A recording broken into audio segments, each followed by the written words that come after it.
ప్రస్తుత ఆర్థిక మంత్రి అప్పులన్నీ ఆయనకు ఉండే భయం అయితే చంద్రబాబు నాయుడు యాక్షన్ కూర్చుంటే చాలా ధైర్యంగా అనిపించేది అని అన్నారు.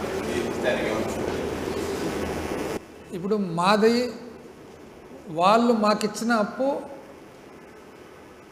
నిజం చెప్పాలంటే ఆ రోజు నాటికి ఈ రోజు నాటికి చూసినట్లయితే ఎక్కువ అప్పు వాళ్ళు. ఎందుకు ఇప్పుడు అప్పు అనేది ఎట్లా స్థూలోత్పత్తి మీద ఉంటుంది. ఆ తర్వాత ఇప్పుడు వాళ్ళు ఉదాహరణకు వాళ్ళు ఏమంటారంటే పేమెంట్లు ఉన్నాయి అంటే మేము వచ్చినప్పుడు పేమెంట్ లేవా పెండింగ్ ఉన్నాయి కదా. సో మీకు కనీసము ఇది చూసే మీరు భయపడి ఒకటో బ్లాక్లో కూర్చుంటామంటున్నారు. మేము రెండో బ్లాక్లోనే కూర్చున్నాము, కోవిడ్ను కూడా ఎదుర్కొన్నాం. అది అంటే మీరేమన్నారు, రెండో బ్లాక్లో కూర్చోవాలంటే డిప్రెషన్ వస్తుంది కాబట్టి ఒకటో బ్లాక్లో పోయి కూర్చుంటే ధైర్యం వస్తుందని. మేము రెండో బ్లాక్లోనే కూర్చున్నాము. అయితే డిప్రెషన్ అనేది రాకుండా దేవుని దయ వలన ప్రజలు ఇచ్చిన మాకు దీని వలన కోవిడ్ను కూడా ఎదుర్కొన్నామన్నమాట.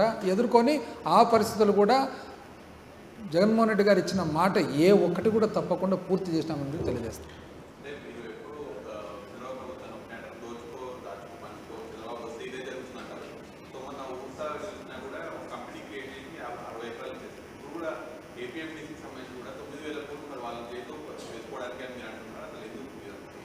ఇప్పుడు చూడండి, అప్పు చూస్తే ఎక్కువైంది కానీ స్కీములు చూస్తే ఏం లేదు.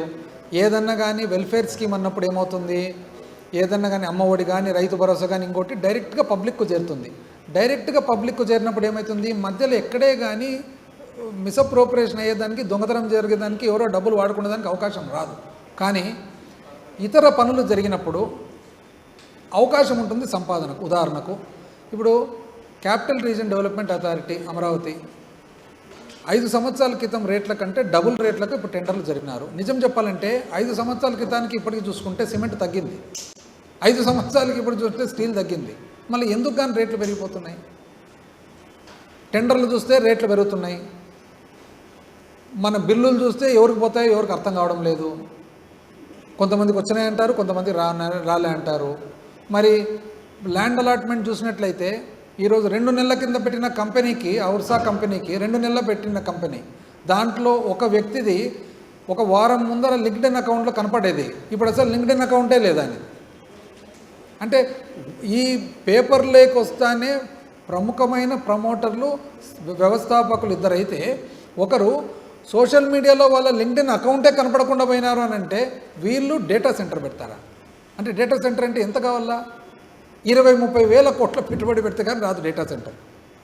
ఆ డేటా సెంటర్ పెట్టేదానికి 2 నెలల కింద కంపెనీ పెట్టి ఎక్కడనో హైదరాబాద్లో జూబ్లీ హిల్స్లో రెసిడెన్షియల్ అపార్ట్మెంట్ అంటే అందరు నివసించుండే అపార్ట్మెంట్లో ఒక అపార్ట్మెంట్ వేసుకొని అక్కడ రోజు పొద్దున్నే ఆఫీస్ అవర్స్ దగ్గరపోతేనే ముగ్గులు వేసుకుంటా వీళ్లకు అంటే ఇప్పుడు ఈ ప్రకారం లెక్కేస్తే వైజాగ్లో ఆ భూ కేటాయింపు 60 ఎకరాలు లెక్కేస్తే ఎంత లేదన్నా కూడా 3-4 వేల కోట్లు. అంటే ఏం బేసిస్ మీద ఇస్తున్నారు? ఎట్టిచ్చినారు 3-4 వేల కోట్లు? దానికి ఒక పద్ధతి, ఒక వ్యవహారం. నేను ఎందుకని చెప్తున్నా కదా, ఒక వ్యక్తిని జీవితకాలం అంతా ఫూల్ చేయొచ్చు, అందరిని ఒక్కసారి చేయొచ్చు, అందరిని జీవితకాలం చేయనీకి రాదు. ఎవరు చెప్పినది? గొప్ప వ్యక్తి అబ్రహాం లింకన్ చెప్పినాడు ఇది.